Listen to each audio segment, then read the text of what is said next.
Well, good morning. I am so excited that you guys are here today because we are in week 2 of our series called Family 30, and it's your best family in 30 days. If you missed last week, you can pick it up on our website. You can pick it up on YouTube or a podcast.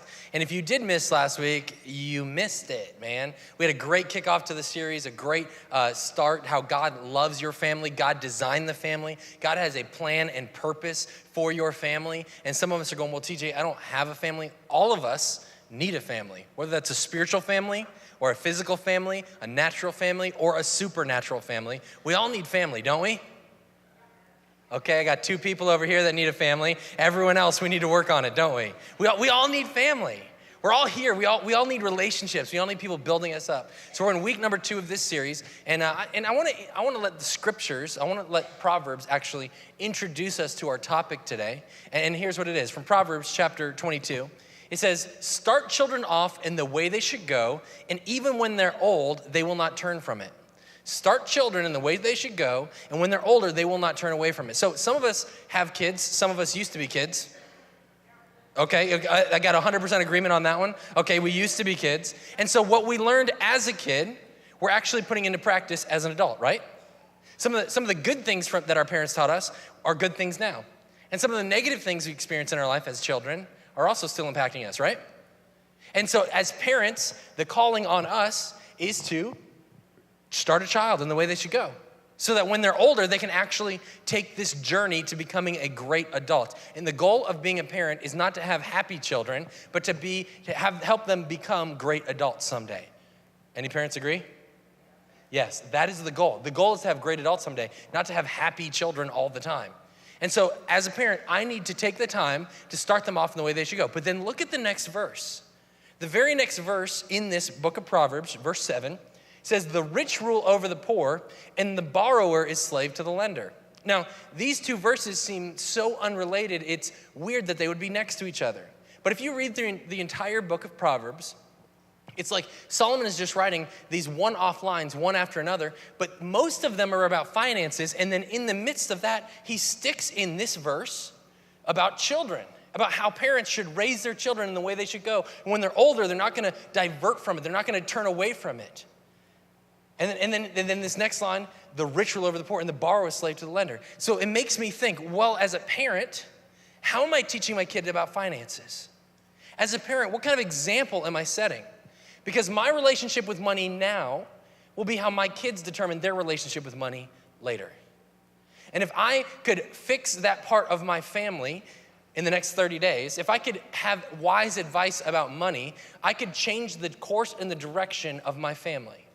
If you removed all financial issues from your life right now, would your family be better? Say yes. You can say yes. It's true, isn't it? So what if the next generation of family members are going to pick up what we are doing today? What should we do about that? How do we approach that? Well, let's take a look at how we're doing as a culture, as people in North America today, how we're doing as far as finances goes. All right, check this out. I got these stats from Dave Ramsey himself. All right, 70% of people are living paycheck to paycheck, which means they have less than 6 months of savings, and that if there was a major emergency, they would be in trouble. Maybe that's an insurance thing, a health thing, a car accident, a housing thing, something like that. If they had something happen, they would be in trouble. That is 70%. 7 out of 10 people that you know, 7 out of 10 people in this room, maybe not this room because you guys are super bright and smart and intelligent and all those other things, right? Okay, maybe not. All right, so here we go. 70% are paycheck to paycheck. And if something bad happens in this 70%, they become part of the next 16%, which is bankrupt. And if they don't go bankrupt, they become a part of the next 2% that have $100,000 or more in credit card debt. Now, you may not be good at math, but that's 88% of our population is living in these 3 categories. Paycheck to paycheck, bankrupt, or having severe amounts of credit card debt. Like, you could buy a condo for that kind of credit card debt. You know what I'm saying? Like crazy, crazy levels of debt here. And then the next 10%, yes, is debt-free, which is a good place to be. And then the final percentage is the millionaire. 2% of the population are actually millionaires. Now, I know which category you want to be living in. It's the last one, right? But how many of us are actually living in the top 3? If you train a child in the way they should go, when they're older, they're not gonna leave it. We're teaching our children 88% of the time that this is where you're supposed to be living. Think about that for a minute. We are creating the next generation's outlook on finances in our family. We're teaching them how to interact with money in an unhealthy way many times, right? Only 12% of the population is living in a different way. And I know some of us, we got into issues because of the mistakes we made. It was a bad loan we took out. We took out too much credit card debt. We couldn't control our spending. Some of us, it's not our fault. We have health issues or something happened to us. I get that. But no matter what, we're teaching our children in the direction that we're supposed to be going. And when they're older, they're gonna do what they see us doing today. Now that's kind of scary, isn't it? Which means our attitude towards money, it needs to change. The way we interact with money needs to change. If we're gonna help the next generation have a healthy relationship with money, we need to have a healthy relationship with money. So let's go to the book of 1 Timothy. The Apostle Paul is writing to a young pastor named Timothy, and he's teaching Timothy how to lead people and how to teach them about how they interact with finances. And he says this, those who want to get rich fall into temptation and a trap and into many foolish and harmful desires that plunge people into ruin and destruction. Notice he didn't say those who are rich, because having money is not bad. But if you live for money, you want money more than anything else, it will plunge you into destruction and ruin. It's gonna take you to a place where your families are broken and your life feels unsatisfied. You're never content. And he goes on and he says this is a verse that I'm sure you've heard. For the love of money is the root of all kinds of evil. Not money is evil, but the love of money is the root of all kinds of evil. Some people eager for money have wandered from the faith. They've even left their Christian roots. They've even left God in the dust, trying to find and be satisfied in money and pierce themselves with many griefs. They've been pierced with griefs. What does it mean to be pierced with grief in our context of the Family 30 series we're in? When it comes to chasing money to the point you lose your family, right? Have you ever heard of the person that was so dedicated to their business that their marriage fell apart? You ever hear about the person who pursued money so much that they no longer have relationship with their kids because they were out there earning? In some circles of business, it's actually like a rite of passage to lose your first family and get your second one later on. And it's unhealthy. It's extremely unhealthy. It's unhealthy for our soul. And if we're gonna have a healthy family, we need to have a healthy relationship with money. We can have money, but money cannot have us. Do you agree? Yes, we have to do that. And sometimes when we are chasing after money, we get in this odd mindset. Haggai explains it like this. It's a prophet in the Old Testament. He says, your wages disappear as though you were putting them in pockets filled with holes. That's an interesting analogy. Those of you who have kids know what that's like, right? Like, I just bought you new shoes, right? You want to eat again? Oh my gosh, I have a boy. My fourth child is a boy.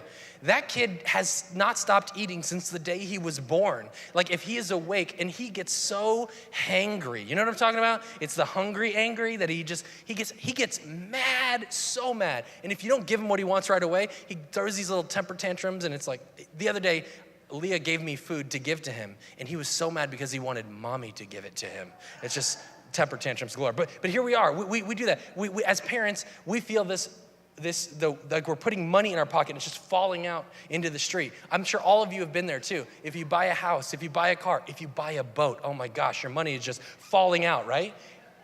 This is what the Lord of Heaven's army says. This is a response. You feel like money is just running away from you. He says this, look at what's happening to you. Take a look around. Take a good look at what's happening. Look at how your relationship with money is. Look at how you are chasing the dollar. Look at it if you're using it in an unwise way, right? He says, take a look around. Let's see if this is an unhealthy relationship that we've established with the dollar, with what we're doing. And I'm telling you, when we take a look around, there's things we're gonna discover. In fact, I've got 5 things I wanna give you today to kind of help you compare, to help you look at what the difference is between a good view on money and then improper view on money. All right, 5 things. I shared them with our church about 5 years ago, but we've well over doubled in the last couple years, and we've done a lot of cool things since then. So I want to give them back to you with a fresh spin and a fresh steak. Is that cool? This is how we're going to impact our family. Number one, we need to decide that there's a difference between calling and compensation. There's a difference between calling and compensation. Let's play a little game. Who would move right now from this city to another city, let's say in the Midwest, for a $10,000 raise? Raise your hand. Raise your hand. Raise your hand. You're like, I don't have a job, so I'll do anything for a job, right? $10,000 a year, okay. What about $20,000 a year? Raise your hand. $30,000 a year. $70,000 a year. How many of you guys are never gonna raise your hand, right? $100,000. Would you do it? $100,000 raise, like year over year, you would get that much, right? That's it. How many of you guys would do that? Yeah, there's a lot of people that are like going, I'm considering it. What if you made $500,000? Would you go there? Okay, you guys are like, I could suffer in Kansas City, right? I could do that.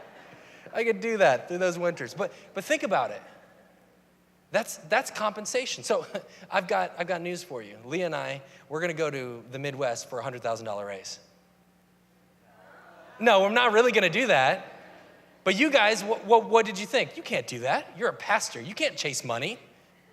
You're supposed to have a calling. Is that what you thought? That's what I would think. But it's true. But here's the deal. God calls you as much as he calls me. God calls every single person in this room as much as he called me. Just because I'm on a platform talking about Jesus does not mean that I'm any more called than any one of you. And part of your life is calling. A big part of who you are is God calling you and leading you, not just the dollars and cents. And you may be thinking, well, with that many zeros after it, that sounds like a calling to me, right? But here's the deal. It does not matter how much you make if you are walking outside of where God has always designed you to be. We all need to be called because compensation is not everything in our life. Compensation isn't the biggest part of who we are. Look what it says in Acts chapter 20. This is Paul speaking. He says this, but my life is worth nothing to me unless I use it for finishing the work assigned to me by the Lord Jesus. The work of telling others the good news about the wonderful grace of God. My life is worth nothing to me unless I do the work. I chase the calling that God has placed on my life. He is so sold out to the calling, it does not matter what the compensation is. It doesn't matter what any other option even is. He says calling is the end all, be all of who I am. Because if I am not chasing after God, I don't want to chase after anything else. It is his calling that matters the most. So when we look at our own life, we need to begin to think of our life not in terms of compensation, but by calling. By calling. How has God called you? And I believe God has called you. We've organized our church around the principle that every single person has a call from God. Every single person is gifted by God. We use this phrase, design reveals destiny. Your design reveals your destiny. Your design, how God made you, reveals your destiny or your calling in life. And so we teach the growth track class. We do it every single month, 4 classes, 4 Sundays a month, right in a row. We go through our growth track. In step 3, which is tonight, we actually give people a DISC profile, a spiritual gifts test, and a love language test to show you how God has uniquely wired you. You are unique. There's no one like you on the planet. And we try to show you what that is to help you reveal your design so that you can one day accomplish your destiny. You can find your calling in him. Our church is designed around that. And so tonight, I invite you at 6:30. I'll be there.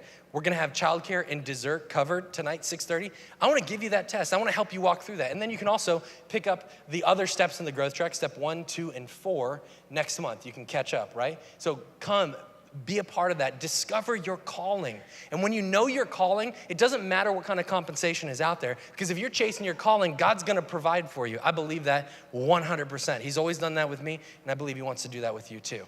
All right, so that's a consideration when it comes to a right relationship with our finances. Number 2, contentment versus consumerism. Contentment versus consumerism.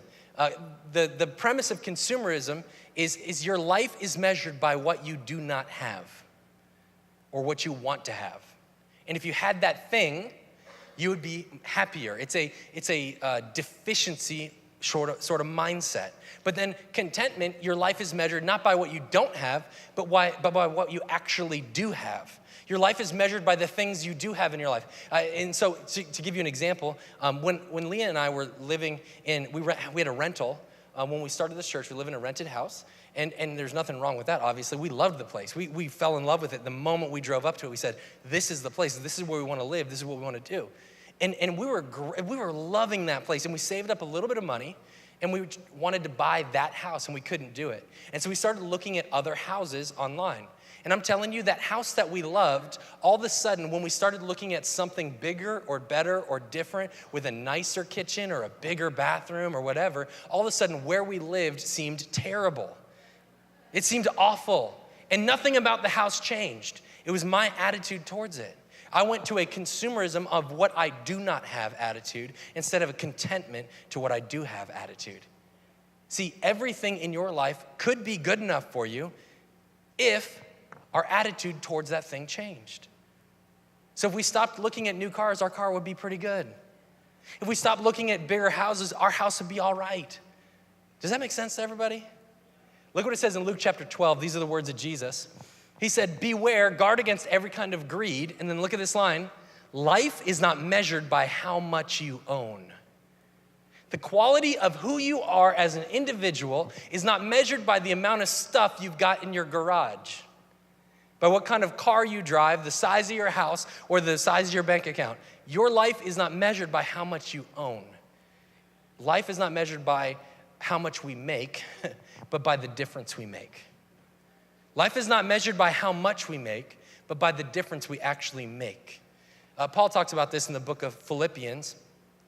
He says, I know how to live on almost nothing or with everything. So there's the two extremes.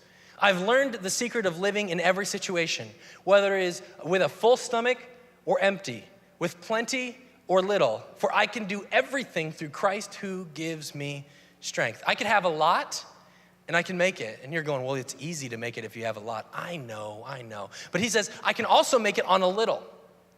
I can make it because Christ is my source. Christ is my strength. Christ is what leads me and guides me because he is a calling. So it doesn't matter what is going on in his life. He doesn't need a consumerism mentality because he's got a calling from God. He can be content where he is because he knows he's following the path that God has for him. And I think everyone, when you find your calling, it's a lot easier to make a contentment decision over a consumerism decision. It really is. So God has a design for you, a calling for you that leads us to a contentment of heart for each and every one of us. I believe that. Do you believe that too? All right, number 3, check this out. God-dependent versus independent. God-dependent, which means I depend on God in my life, or independent, which means I depend on me. An internal dependence. I don't lean on God when I need things. I lean on myself. The book of Proverbs talks about this in chapter 18. The writer Solomon says this, the wealth of the rich is their fortified city. They imagine it a wall too high to scale. We feel protected when we have a larger bank account, don't we? We feel protected when the walls are up of our financial need and we say, well, I don't need anything. And oftentimes when we don't need anything, we push God out the back door and say, we don't really need him either. But think about the irony of this. That the God who gave us everything is now being pushed out by the very thing he gave us to begin with. We imagine that whatever God gave us is our source and our protection instead of the one who actually gave it to us. We idolize the gift instead of the one who gave it to us. And so it becomes like this wall around us. We say, well, I'm protected, I'm doing okay. But the problem is when we lean into independence, we are always worried. Always worried. We say, I've got this nest egg or I've got this position in life that I'm gonna do okay. But when you have that bank account with a whole bunch of zeros, now you worry about that bank account with a whole bunch of zeros. Will it grow? Will it shrink? Will it get better? Will my investments do well? Will I lose this? Will I lose that? And instead, being God dependent, you go, well, I've got a lot of zeros, but it just doesn't matter because God gave it to me once, he can do it again. And our attitude towards that matters a whole lot. Because when we have an independent attitude, we're kind of on our own. I don't know about you. I'd rather be God dependent where I know everything I do, it's going to be protected and led by him. That's the kind of attitude, that's the kind of place that I need to be in. God dependent versus independent. Number 4, the fourth thing, is stewardship versus ownership. Stewardship versus ownership. In Luke, the book of Luke, Jesus tells a story. It's called a parable. And a parable is a story that he's trying to illustrate a point. So he makes up this story to illustrate a point. And he says there was a manager. He was not doing well. In fact, his master called him into his office and he said, I'm going to fire you. Get your books in order so that when you leave, I have your accounts. And so this manager goes out to all of his customers and he says, how much do you owe my master? And they'd say 1,000 bushels. He says, cut it to 500 bushels and give me the paper. And he says to the next guy, how many barrels of oil do you owe my master? 80, cut it to 40, and then I'll give it to my master. And in doing so, he won favor with the people that he was cutting the debt on. And so he said, when I get fired, they'll take care of me because my master is no longer taking care of me, right? And so he makes this deal with the people and he brings it back to his manager and his master. And the master is actually impressed with the manager, not mad at him. Well, he's kind of mad at him, but he's kind of impressed at the same time. And then Jesus uses this story as an example on how we're supposed to live. Look what it says in Luke chapter 16, verse 9. He says, here's the lesson. Here's the lesson that Jesus wants you to pull out of this parable. Use your worldly resources to benefit others and make friends. Use your worldly resources to benefit others and make friends. So Jesus puts us in the position of the manager. He says, you have a master who gave you everything, and all of the money that you have is from the master, and I want you to use your finances to win favor with the world. Jesus says, live that way. So what does that mean? That means God gave us everything, and everything that we have, he wants us to use to win favor with the world. You know another word for that? Evangelism. If you've been in church a while, you know what that means. Or to be a witness, to tell others about Jesus. Does that make sense? He says, whatever I've given you, make sure that you use it to impact this world. Because a steward says, whatever is given me is just a tool. It's not mine, it's the master's, and I want to give it to God. But if I'm an owner, I take whatever God gives me and I say, it's mine. It's mine. And then you don't impact the world. But Jesus says, don't live that way. Because a person that God gives something to and they use it to impact the world around them, he's going to look at that person and go, you know what, I need to give that person more so they can have a greater impact.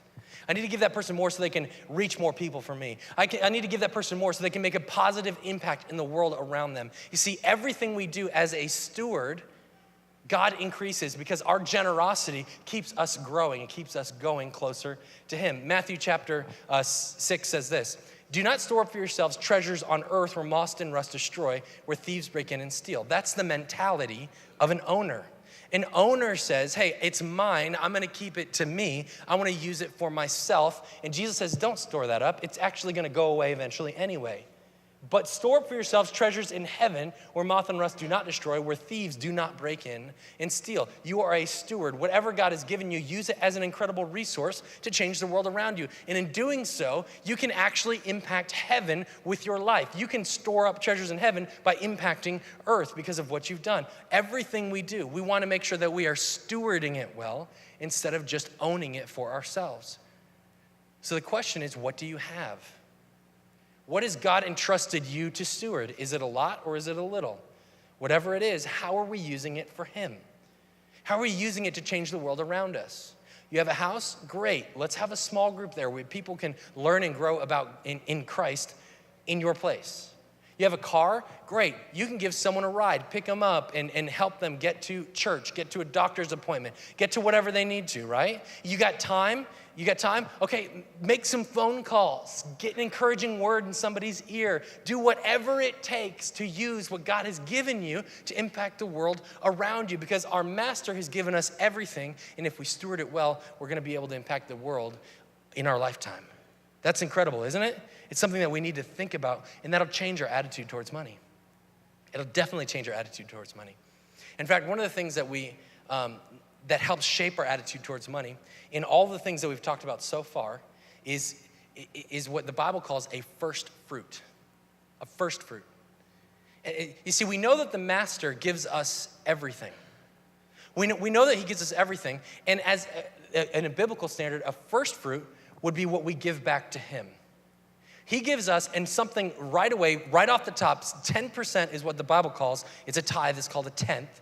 We give back to God, and we teach that still to this day. Jesus taught it, and we still teach that when God gives us something, we say, God, you know what, as a first fruit, as a recognize, to show the world and to show you that I recognize who is my source, I'm going to give back to you 10%. And in doing that, we say, God, I know that everything came to you, and I'm gonna steward the rest for your glory. I'm gonna steward the rest to be used by you through me. Because money is not the end all be all of who we are. It is just a tool in the process of changing the world. And so we give part of it away. And then the next part of it we use in generosity, which is number 5, generosity versus misery. Generosity versus misery. Now, growing up in Sarasota, I've been around a lot of people who are, let's say, older than me, like a lot older than me. Like this is like the retirement capital of like everywhere. So I've always had a relationship with older people. I've lived next to older people. I've always done that. And have you noticed, like I've noticed, that throughout life, that people, as they age, they either get sweeter and sweeter with age, or they get more and more embittered with age. Have you noticed that? Like as a kid, just running around the neighborhood, you guys need to keep it down over there, right? And then there's another person that's like, hey, everybody want cookies, right? Like it's just like, whoa, so different. So how did that happen? How did that happen? I think it happened in this one thing, generosity versus misery. The most joy-filled, peace-filled people I know are the most generous people I know. The most generous people I know. Because being miserly and being miserable, they go hand in hand. Generosity unlocks something in your heart that you get to experience joy and peace like never before. The book of Proverbs chapter 11 tells us this.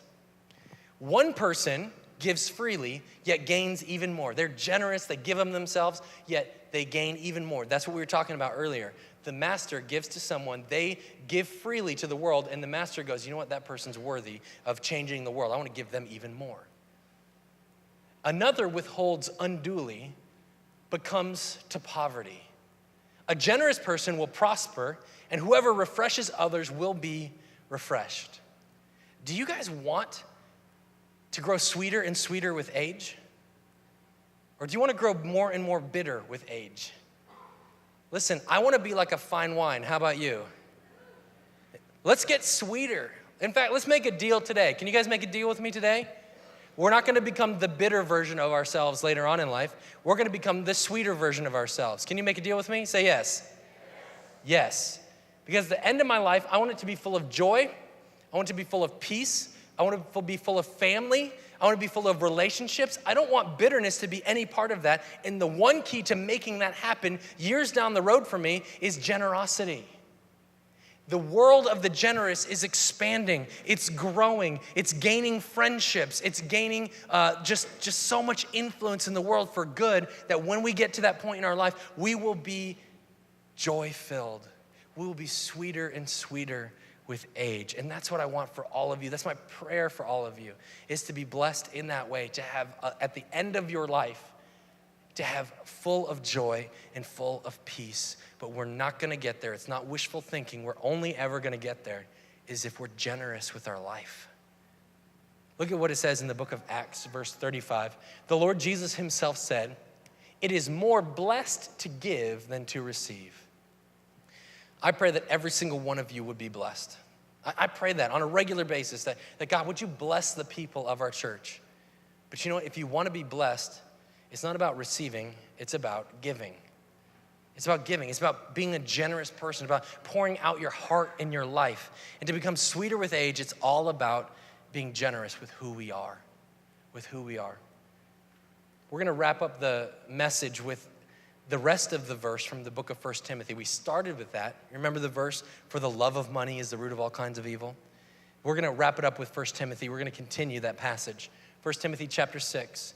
Command them, that is the people that Timothy is leading, so that's us.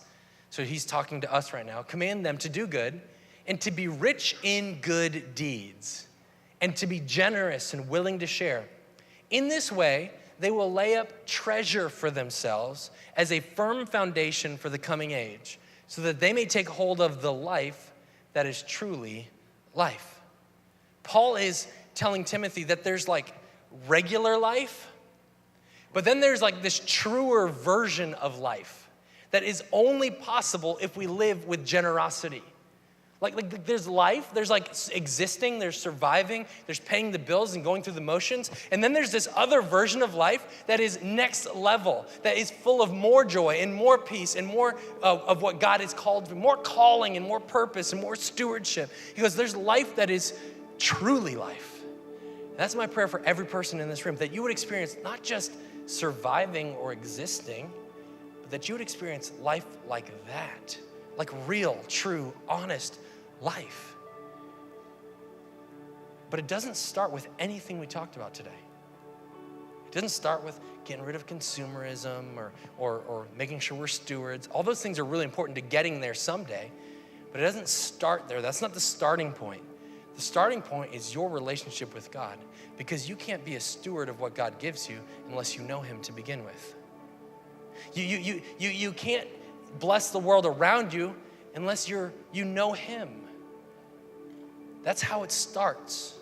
So every single person in this room, my prayer over you is, if you do not know God on a personal level, in a personal way, that you would today. That you would start a relationship with him today. The Bible calls that salvation. And if you would say, God, I'm yours today, he can start the rest of the process in you. That you're not gonna be bitter, but you're actually gonna get sweet. That you can impact the world around you by letting God use you. Like let his calling lead you. That you could be content in things. That you could be a steward for him. That you would grow in generosity and eventually be able to change the world because of it. This morning, here's what I'd like to do. I'd like to pray with all of you. And just so no one's distracted, could you close your eyes, maybe bow your heads? No one moving around. So we can just have a moment with God where you can talk to God. And for each one of us, our prayer today will be different. For some of us, we need to say, God, I'm sorry, I've been living as if I'm the owner instead of you. Or I've been living like my bank account is my source of peace and rest instead of you. And we need to say, God, I'm sorry for that.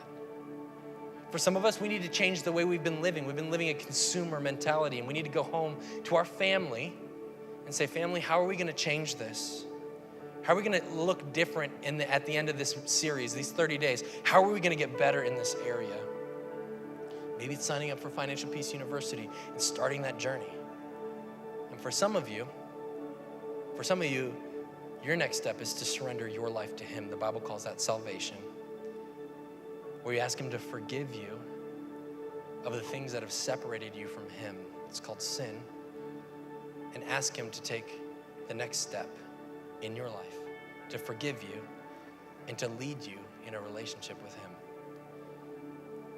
And we're gonna pray now. I'm gonna pray that prayer of surrender, that prayer of salvation. And if you wanna pray that with me right now, we can do that. Quietly where you are, you can pray a prayer like this. Jesus, this morning I pray that you would forgive me. Make me new in you. There are things that have separated me from you, but today I want a new life. The life that is truly life.